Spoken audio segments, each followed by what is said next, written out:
بسم اللہ الرحمن الرحیم۔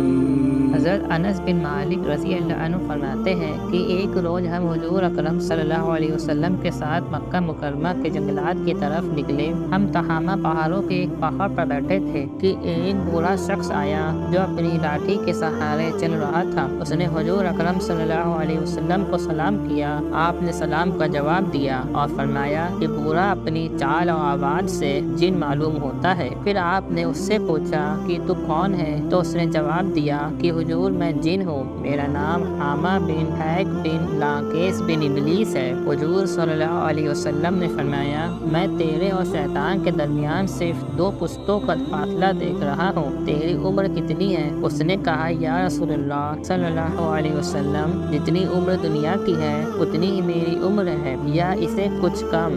جن دنوں قابیل نے حابیل کو قتل کیا تھا اس وقت میری عمر چند برس کی تھی۔ میں پہاڑوں پر دوڑتا پھرتا تھا اور لوگوں کے دلوں میں وسوسے ڈال دیا کرتا تھا۔ حضور اکرم صلی اللہ علیہ وسلم نے فرمایا یہ تو بہت برا عمل تھا۔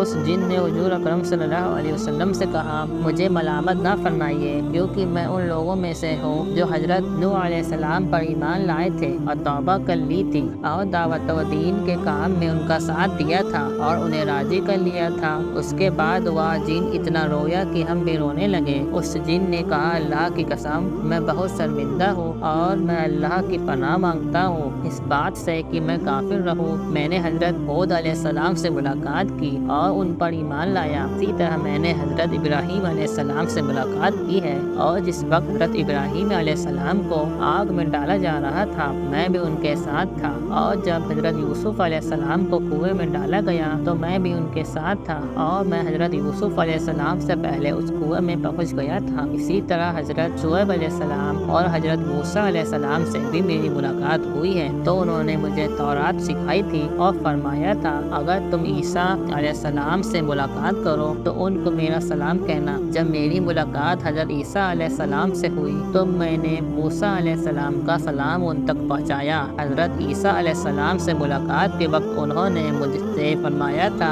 کہ اگر تیری ملاقات محمد رسول اللہ صلی اللہ علیہ وسلم سے ہو تو ان کی خدمت میں میرا سلام عرض کر دینا۔ چنانچہ میں اس امانت سے سبق دوش ہونے کے لیے آپ کی خدمت میں حاضر ہوا ہوں اور حضرت عیسیٰ علیہ السلام کا سلام آپ کی خدمت میں پیش کرتا ہوں اور آپ صلی اللہ علیہ وسلم پر ایمان لاتا ہوں۔ حضور اکرم صلی اللہ علیہ وسلم نے جب یہ پیغام سنا تو آپ کے آنسو آ گئے۔ آپ صلی اللہ علیہ وسلم نے فرمایا عیسیٰ علیہ السلام پر سلام ہو اور اے حامہ امانت پہنچانے کی وجہ سے تجھ پر بھی سلام ہو۔ حامہ تیری حاجت کیا ہے؟ اس جن نے عرض کیا کہ حضرت موسیٰ علیہ السلام نے مجھے تورات سکھائی تھی اور حضرت عیسیٰ علیہ السلام نے مجھے انجیل سکھائی تھی، بس آپ صلی اللہ علیہ وسلم مجھے قرآن سکھا دیجیے۔ چنانچہ حضور نبی کریم صلی اللہ علیہ وسلم نے اس جن کو قرآن مجید کی تعلیم فرمائی اور اس کو سورہ واقعہ، سورہ مرسلات، سورہ عین میم، یتساءلون، سورہ اذا الشمس کورت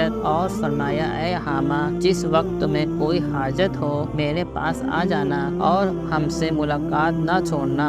ایک روایت میں ہے کہ حضور اکرم صلی اللہ علیہ وسلم نے اس جن کو صرف 10 صورتیں سکھائی تھی۔ حضور اکرم صلی اللہ علیہ وسلم اس دنیا سے پردہ فرما گئے، لیکن اس واقعے کے بعد حامہ کے بارے میں بھی پھر کچھ نہیں فرمایا۔ خدا جانے حامہ اب بھی زندہ ہے یا مر گیا۔ یہ حیات العوان کتاب میں 521 اور 522 صفحے پر درج ہے۔